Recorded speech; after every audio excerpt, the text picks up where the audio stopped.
Good morning friends, कैसे हैं आप सभी। उम्मीद है आप सभी अच्छे होंगे और आपकी प्रिपरेशन भी अच्छी चल रही होगी। तो आज है 11 नवंबर और मॉर्निंग के बज चुके हैं 6:30। जो अपने मॉर्निंग की स्टार्टिंग करती हूँ मैं टू डू लिस्ट बना करके।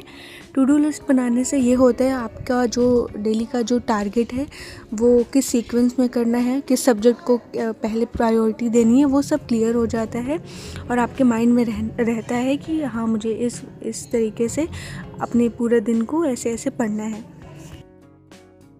तो जैसे जैसे टारगेट कंप्लीट होते जाते हैं और जब आप उस पर टिक करते हो ना, तो फिर आपको एक मोटिवेशन मिलता है कि चलो हाँ ये हो गया, अब नेक्स्ट कर लेते हैं, फिर उसे फिर टिक कर लेंगे, फिर नेक्स्ट कर लेते हैं। और फिर जब आप रात में देखोगे ना कि आपने मैक्सिमम टारगेट अपने जो लिखे हैं वो कंप्लीट कर लिए हैं, तो उससे आपको नेक्स्ट डे के लिए मोटिवेशन मिलता है कि हाँ अब मुझे फिर से नए दिन में फिर से अच्छे से पढ़ना है।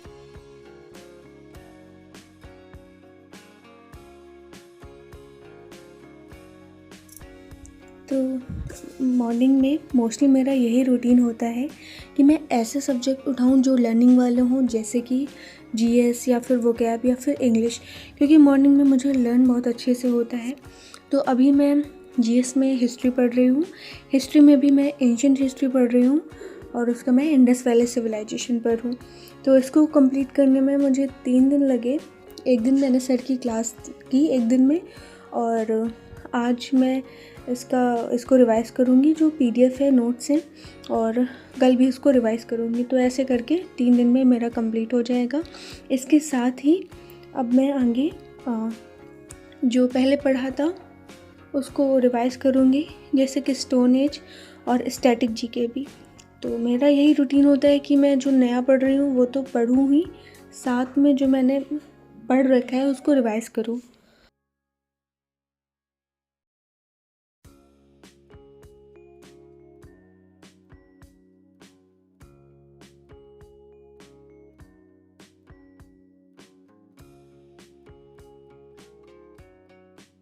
तो हाफ शीट मेरी ये कंप्लीट हो गई है।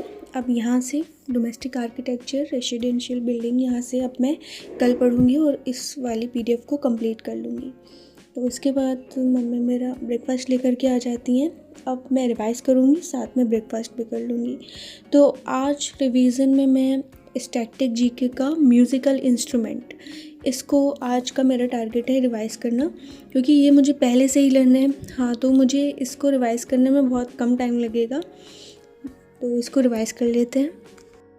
ये जितने भी लर्निंग वाले सब्जेक्ट्स होते हैं, जैसे कि जीएस और इंग्लिश वोकैब, जो भी आप लर्न करते हो, इसमें रिवीजन बहुत बहुत इम्पॉर्टेंट होता है। क्योंकि अगर आप इसे रिवाइज़ नहीं करोगे टाइम टू टाइम, तो फिर आप इसको भूल जाओगे और जितना टाइम आपने इसकी लर्निंग में दिया था, फिर वो सारा टाइम आपका वेस्ट होगा और फिर आप खुद ही डीमोटिवेट हो जाओगे कि ये मैंने फिर से मुझे इतना करना पड़ेगा, फिर से उतना ही टाइम लग रहा है।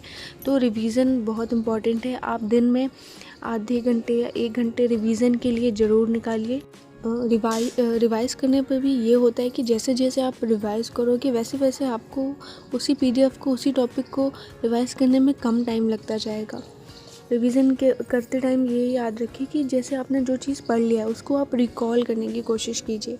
कि जैसे अभी मैंने सितार पढ़ा, तो उसमें मैं खुद से पहले रिकॉल करूँ कि इसमें कितने सारे पॉइंट्स थे, कौन कौन से नाम थे और क्या इन्फॉर्मेशन थी, खुद से पहले रिकॉल कीजिए। इसके बाद में आप फिर उसको शीट से देख सकते हैं।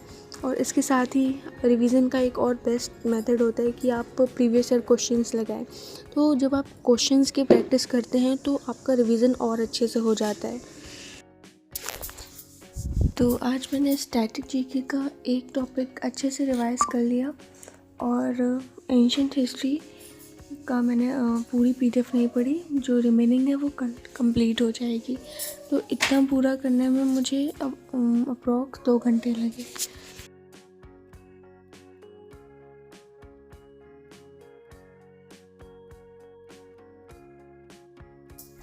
तो जीएस पढ़ने के बाद अब टाइम था मैथ्स करने का। तो मैथ्स में पहले मैं सर की क्लासेस लूँगी और फिर इसके बाद जो प्रीवियस ईयर में, मतलब जो प्रीवियस क्लास में सर ने पढ़ाया था उन क्वेश्चंस की प्रैक्टिस करूँगी।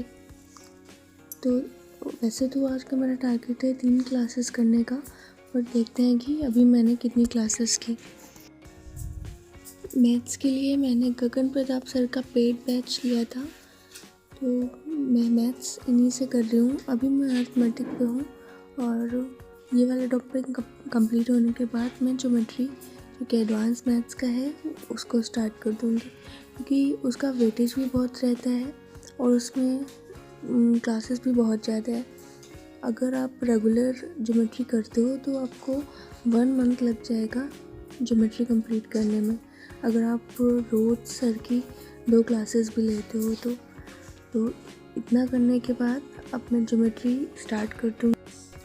गगन प्रताप सर से मैथ्स पढ़ने से पहले मैंने किसी और एक दूसरे टीचर हैं उनका पेड बैच लिया था, और जब मैंने उनके 2-3 टॉपिक हैं अर्थमेटिक के वो कंप्लीट कर लिए, फिर जब मैंने प्रीवियस ईयर क्वेश्चंस लगाने की कोशिश की तो मुझसे हो नहीं रहे थे, मतलब पूरे नहीं हो रहे थे, और मुझे ऐसा लग रहा था कि कहीं ना कहीं मेरे कुछ कॉन्सेप्ट छूटे हैं और इसमें पूरी तरीके से कंप्लीट नहीं करवाया सर ने। तो फिर मैंने यूट्यूब में उन्हीं सेम टॉपिक की क्लास गगन सर से ली। फिर जब मैंने उनसे पढ़ा और फिर तो मुझसे वो सारे PYQs होने लगे, ऐसा लग रहा था कि ये PYQ सर की क्लासेस से है। तो फिर मैंने थोड़े और लेक्चर्स लिए अदर टॉपिक के। फिर मुझे लगा कि नहीं अब मुझे गगन सर से ही पढ़ना चाहिए, तो फिर मैंने सर का बैच ले लिया।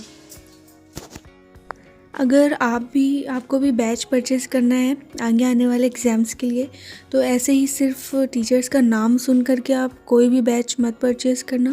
पहले आप यूट्यूब पर 1-2 टॉपिक की सेम टॉपिक की अलग अलग टीचर्स से क्लासेस करना, फिर आपको खुद ही समझ आ जाएगा कि अब आगे आपको किन से पढ़ना है।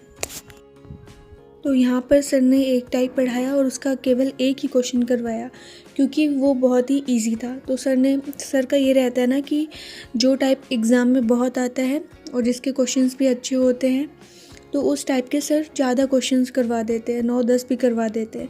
और जो इजी टाइप होता है, रेयर क्वेश्चंस आते हैं बट आपको कॉन्सेप्ट समझना ज़रूरी होता है, तो उसके सर 1-2 ही क्वेश्चन करवाते हैं। आप लोग मैथ्स किस टीचर से पढ़ रहे हो, और क्या आप लोग भी मेरी तरह मैथ्स के नोट्स बनाते हो या नहीं, प्लीज़ आप मुझे कमेंट सेक्शन में बताना।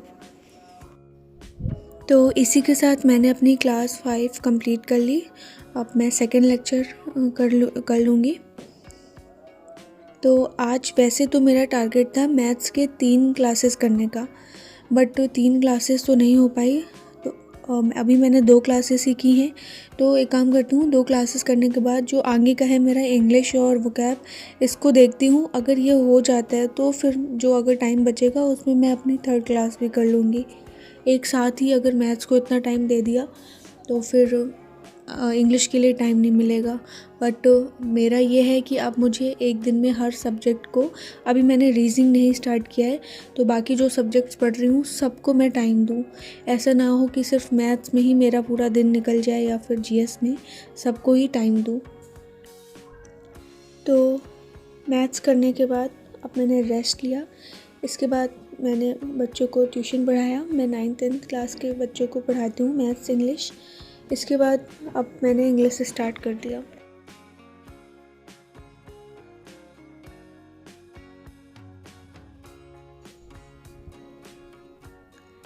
तो मैथ्स करने के बाद अब टाइम था इंग्लिश करने का।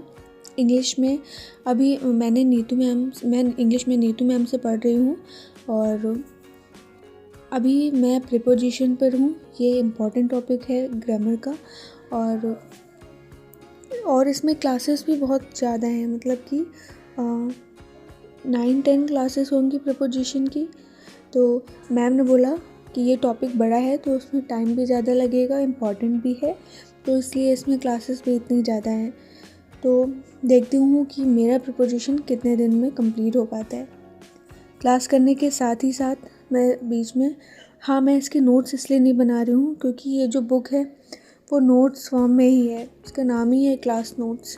तो और इतने प्रिसाइज वे में मैम ने ऑलरेडी इतने सारे अच्छे से नोट्स बना कर दिए हैं, तो उसमें एक्स्ट्रा कुछ लिखने की ज़रूरत नहीं होती। आप पढ़ते जाओ रूल्स, और जो मैम समझाती हैं उसको समझते जाओ और रिवाइज़ करते जाओ।